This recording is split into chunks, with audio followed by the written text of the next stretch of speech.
On se dit souvent que l'histoire, c'est une suite de hasards, de dates, d'événements. Mais si certains nombres, qui ont l'air comme ça un peu arbitraires, étaient en réalité des codes. C'est exactement le cas des 210 ans d'exil en Égypte. Aujourd'hui, on va essayer de décrypter ensemble ce qui se cache derrière cette durée si précise. Et pour cette exploration, on s'appuie sur une analyse absolument fascinante du Rav Pinhas Friedman, qui lui-même s'inspire de géants assidiques comme le Rav Shimshon d'Ostropoli ou le Maor Hainaim de Tchernobyl. Tout à fait. Et cette approche, en fait, elle nous force à poser une question qui change complètement la perspective. Est-ce que cet exil en Égypte, c'était juste une punition, une sorte de dette à payer pour des fautes passées?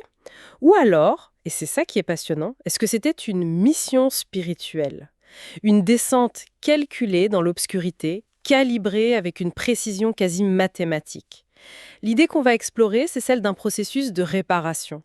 L'épreuve n'est plus une fin en soi, mais un moyen. C'est une idée qui va vraiment à contre-courant de l'image qu'on a de l'esclavage en Égypte. Le Maor Hainaim suggère que le but, ce n'était pas la souffrance. C'était de récupérer quelque chose de précieux qui avait été perdu. La question est énorme. Qu'est-ce qui a bien pu être perdu pour justifier une épreuve pareille? Spirituel, un effondrement, des étincelles de sainteté, qui sont en fait l'énergie créatrice du monde, sont tombées. Et ces textes les identifient très précisément. Il s'agit de 21 des 22 lettres de l'alphabet hébreu. Pardon, je vous arrête une seconde. Quand on dit que des lettres sont tombées, on est bien d'accord que c'est une métaphore. On ne parle pas de caractères d'imprimerie qui chutent du ciel. On parle d'une dégradation de l'énergie spirituelle que ces lettres incarnent dans le monde, c'est ça? C'est une clarification essentielle. Absolument. Dans la pensée juive, les lettres hébraïques ne sont pas de simples symboles. Ce sont les briques de la création, les canaux des forces divines. Dire qu'elles sont tombées, c'est dire que les concepts qu'elles portent, comme la sagesse, la bonté, la structure, ont été en quelque sorte exilés de leur source, corrompus. Et ils sont tombés dans ce que la Kabbale appelle les clipotes. Les clipotes, les écorces. C'est l'image d'une sainteté qui a été recouverte par des couches d'impureté, comme un fruit dans son écorce. C'est une image parfaite. Et l'Égypte, Mitraïm, en hébreu, c'est l'archétype de ce monde des clipotes. Un lieu d'obscurité spirituelle où la présence divine est voilée au maximum. La mission des enfants d'Israël, ce n'était donc pas de subir un châtiment passivement, non, c'était de devenir des agents actifs, de descendre presque volontairement dans cette mine sombre pour une mission d'extraction. Le terme technique, c'est le birour. Ça veut dire le tri, le raffinage, un peu comme un orpailleur qui va trier la boue pour trouver les pépites d'or. D'accord, je suis le raisonnement. Une mission de Birour pour extraire 21 forces spirituelles, 21 lettres, de l'impureté de l'Égypte. La base est solide. Mais le saut de 21 lettres à 210 ans, ça me paraît encore un peu sorti du chapeau. Pourquoi ce facteur 10? Est-ce que ce n'est pas juste une coïncidence qu'on cherche après coup pour que les chiffres collent? C'est une excellente question. Et c'est là qu'intervient le génie du Rav Shimshon d'Ostropoli. Ce n'est pas arbitraire du tout. C'est au cœur de la structure même de la réalité. Pour ça, il faut d'abord se demander quelle est la seule lettre qui n'est pas tombée. Sur les 22, il y en a une qui est absolument unique. C'est la lettre Aleph. L'Aleph. La première. La première, oui. Elle symbolise le Alufoshel Olam, le maître du monde, l'unité divine absolue. Et comme elle représente la source parfaite, incorruptible de tout, eh bien, elle est intouchable. Aucune faute, aucune obscurité ne peut l'attendre ni l'altérer. Elle est donc restée pure, au-dessus de tout cet exil spirituel. Ce qui nous laisse bien avec nos 21 lettres affectées. D'accord. On a bien nos 21 pépites d'or à extraire. Mais j'attends toujours mon facteur 10. Voici, le Rav Shimshon explique que chaque lettre, ce n'est pas une entité monolithique, un seul bloc. Il faut imaginer chaque lettre comme un diamant brut. Et la mission, ce n'est pas juste de retrouver le diamant, c'est de polir chacune de ses 10 facettes. Chaque lettre, dans sa structure interne, est composée de 10 sous-niveaux d'énergie. Et ces 10 facettes, elles font écho aux 10 séphirotes, les 10 émanations divines qui structurent la réalité dans la Kabbale. Les séphirotes comme la chokhma, la sagesse, le chesed, la bonté. Exactement. La Chokhma, la Bina, le Chesed, la Gvura, Tiferet, Chaque lettre est un canal pour ces 10 énergies. Donc pour réparer une lettre, il ne suffit pas de la retrouver. Il faut restaurer en elle l'expression de ces 10 forces. Le travail en Égypte consistait donc, année après année, à polir une de ces facettes sur une des lettres. Alors, attendez. Là, le calcul devient limpide. Si on a 21 lettres à réparer, et que chacune a besoin d'une restauration sur 10 niveaux internes, 21 lettres multipliées par 10 facettes, ça fait 210. Donc la durée de l'exil, ce n'était pas une punition, mais le temps technique nécessaire pour ce travail de raffinement. Parfaitement. Chaque année en Égypte accomplissait une de ces 210 unités de réparation. Mais il y a une confirmation, un saut final qui rend l'idée quasi irréfutable. On la trouve dans le mot même que la Torah utilise quand Dieu demande à Yaakov de descendre en Égypte. L'ordre c'est Redou, Red Dalit, descendez. Et la guématria, la valeur numérique de ce mot. Attendez, on fait le calcul ensemble. Le resh, c'est 200. C'est ça. Dalet, ça fait 4. Et le vav, c'est 6. 200 plus 4 plus 6, ça fait 210. C'est incroyable. Voilà, l'ordre même de commencer la mission contenait en code la durée exacte de cette mission. Donc si je comprends bien, l'instruction Redou, c'était à la fois un ordre et un contrat. La durée était scellée dès le premier mot. Elle n'était pas une conséquence de leurs actions en Égypte, mais une condition de départ. C'est la clé.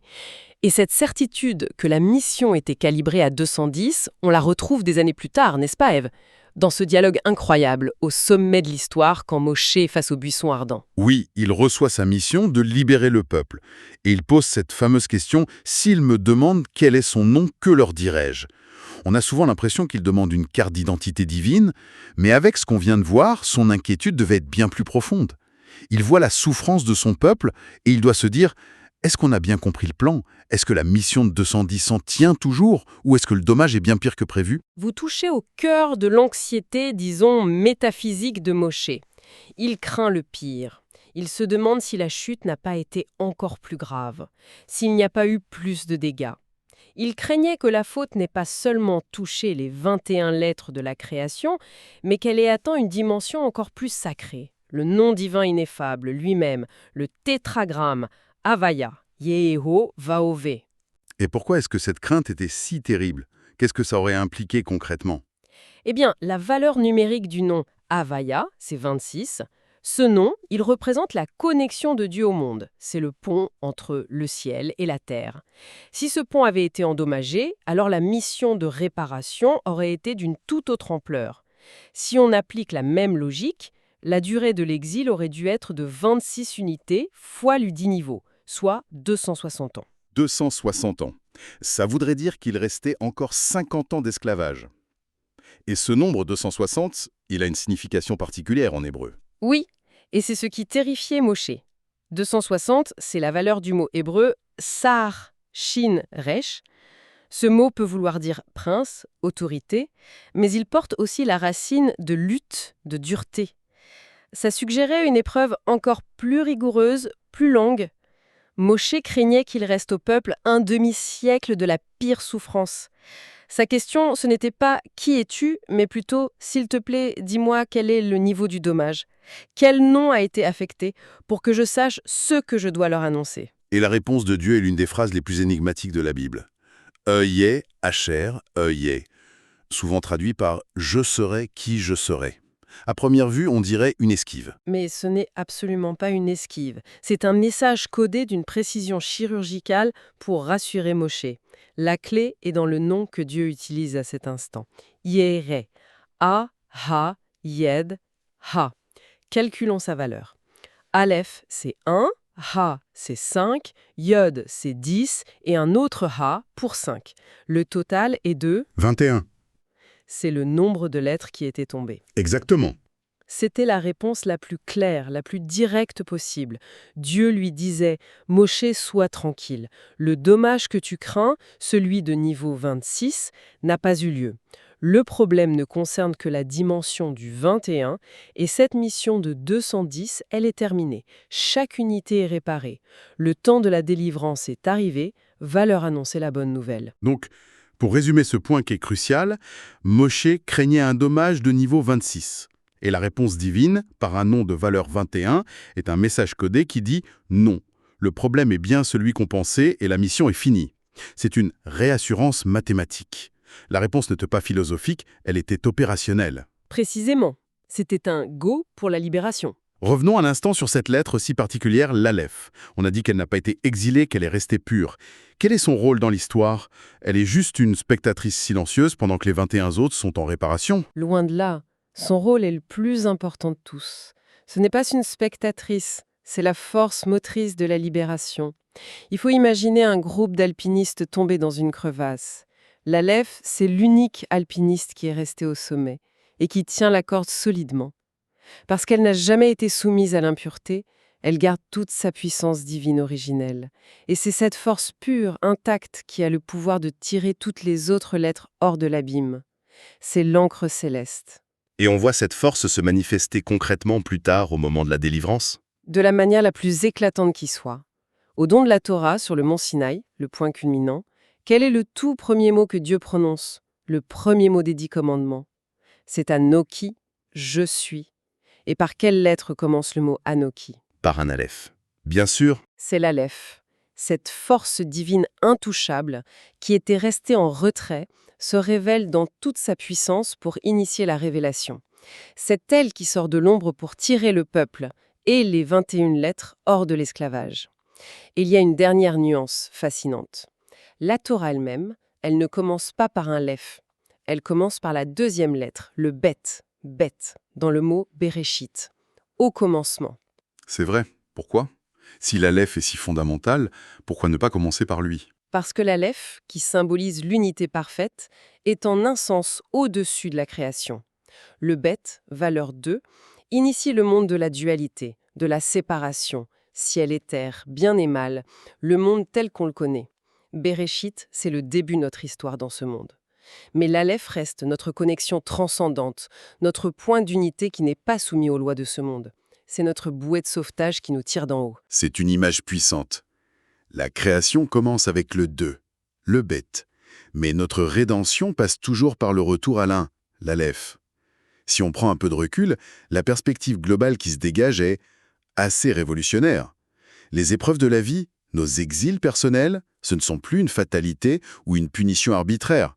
On peut les voir comme un processus calibré, presque sur mesure, dont le but est de nous raffiner pour libérer un potentiel qui resterait enfoui.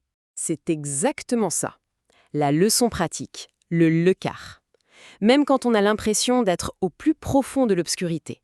Quand nos actions, nos paroles, notre comportement, nos 21 lettres sont affectés par les difficultés, par nos erreurs, il y a une leçon fondamentale. Notre essence profonde, notre identité sainte, cette Aleph en nous, reste intacte, incorruptible. L'obscurité ne peut pas définir qui nous sommes fondamentalement. Elle peut affecter nos manifestations, mais pas notre être. C'est un peu comme si, dans un naufrage, peu importe à quel point le navire est endommagé, il y a toujours une capsule de sauvetage insubmersible à l'intérieur. Et cette capsule, c'est notre essence. Et la clé, ce n'est pas seulement de savoir qu'elle est là, mais de trouver comment l'ouvrir au milieu de la tempête. J'aime beaucoup cette analogie. La capsule de sauvetage, c'est parfait. Et ça mène à une dernière pensée, une piste de réflexion. Le texte suggère une action en. Chercher l'Aleph, cette étincelle divine, chez les autres. Voir au-delà des apparences, des écorces, des défauts de la personne qui semble abîmée par la vie, pour y trouver ce point de pureté qui demeure. C'est un exercice magnifique de compassion. En effet, ça change complètement la façon dont on peut voir les gens. Mais ça soulève une autre question, peut-être plus introspective, plus difficile. Que signifierait, au cœur de notre propre épreuve, quand on se sent défini par ses propres échecs, ses lettres tombées, de ne pas seulement chercher l'Aleph chez les autres, mais de chercher, de trouver et de s'appuyer activement sur cet Aleph, sur cette capsule de sauvetage qui demeure intacte en soi-même. Le vrai défi, ce n'est pas de savoir qu'elle existe, c'est d'apprendre à y accéder quand on a l'impression de sombrer.